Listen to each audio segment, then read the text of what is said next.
Let's start with a story. A planned fight between teenagers at a park in Winston-Salem, North Carolina. It should have ended with maybe some bruised egos, a few scrapes. Instead, it ended with gunfire, with sirens, and with young lives cut tragically short. This incident, it isn't just a local tragedy, it's really a window into a deeply troubling trend that we need to talk about. So let's try to understand what's really happening. Not right there. That's the local district attorney. And his words, I think they capture a fear that so many people feel. It's like the old rules just don't apply anymore, and the consequences, well, they've become heartbreakingly permanent. Okay, so here's how we're going to break this all down. We'll start with exactly what happened in that park. Then, we're going to zoom out and look at the disturbing trend this is a part of. After that, we'll explore a framework that experts use to understand the path to violence. And finally, we'll look at the strategy that's being put in place to try and stop these tragedies from ever happening again. All right, first up, let's unpack the event that really sparked this whole explainer, the shooting at Leanbach Park. This timeline really shows you just how terrifyingly fast a conflict can turn deadly. Young people agreed to meet up for a fistfight, but in those few minutes between the first 911 call and the police arriving on scene, the call changed from a fight in progress to shots fired. The situation just escalated catastrophically in a matter of moments. By the time it was all over, 7 people had been shot. The youngest was just 14 years old. Think about that. This wasn't a crime involving adults. This was a tragedy that unfolded among children and teenagers. And for 2 families, the outcome was the worst imaginable. 16-year-old Daniel Jimenez Millian and 17-year-old Urube Romero Medina. Both were pronounced dead at the scene. 2 young lives, just gone in an instant. The Winston-Salem police chief, he put it very plainly. He pointed out that, the presence of cell phones changes how people act. But the real issue, the core issue, is how quickly things escalate to lethal force. And like he said, we don't come back from that. The finality of it is just absolute.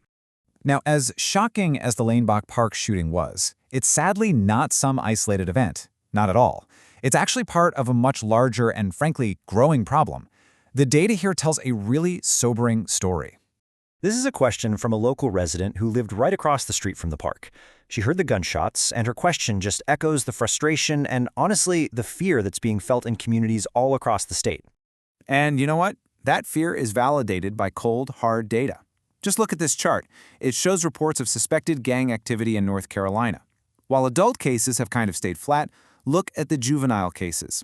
They've surged. They've actually surpassed the adult reports in the last 2 years. So this isn't just a perception. It is a real, measurable shift. And if you want to put a single number on that trend, here it is, a nearly 48% increase in just 5 years. This isn't just a feeling people have, right? It's a statistically significant shift in the entire nature of crime in the state. In the consequences of this trend, they're devastating. A 2020 report from North Carolina's Child Fatality Task Force just paints a grim picture. For teenagers, the leading cause of death was homicide, almost always with a firearm. And for kids as young as 10, it was suicide, with guns involved in more than half of those cases. It's clear, firearms are right at the center of this crisis for North Carolina's youth. So we've seen the tragedy and we've seen the trend. And this raises the most important question of all. Why? Right? How does a young person go from a point of anger or frustration to an act of extreme violence?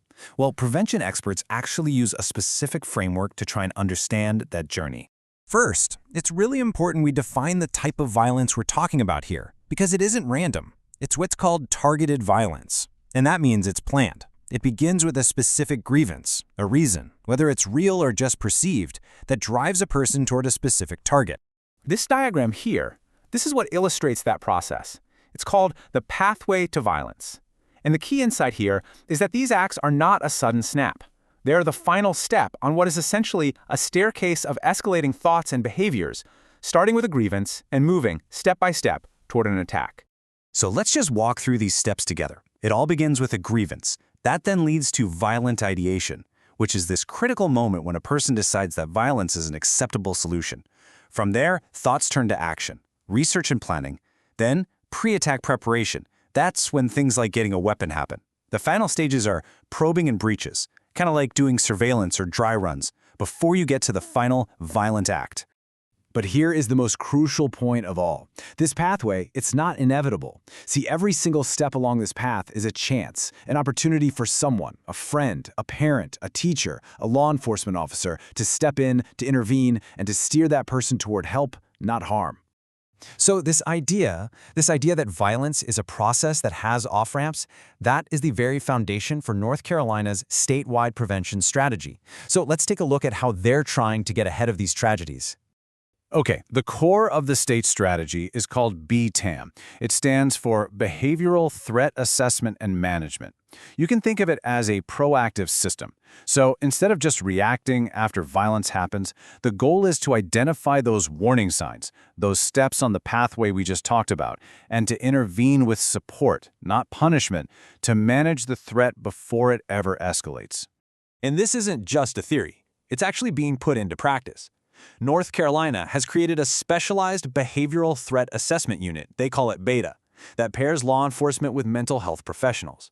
They've mandated these assessment teams in public schools to identify at-risk students. You have programs like NC Safe that focus on safe firearm storage to limit access, and the 988 Lifeline offering immediate crisis support. It's a really multi-layered approach that aims to build a safety net across the entire community. So, this brings us to the ultimate question, doesn't it? The state has identified the trend, it understands the pathway, and it has built a strategy for intervention. But is it enough? Can a system of proactive, community-based prevention truly reverse this terrifying rise in youth gun violence and stop the next tragedy before it happens? Well, that remains the challenge.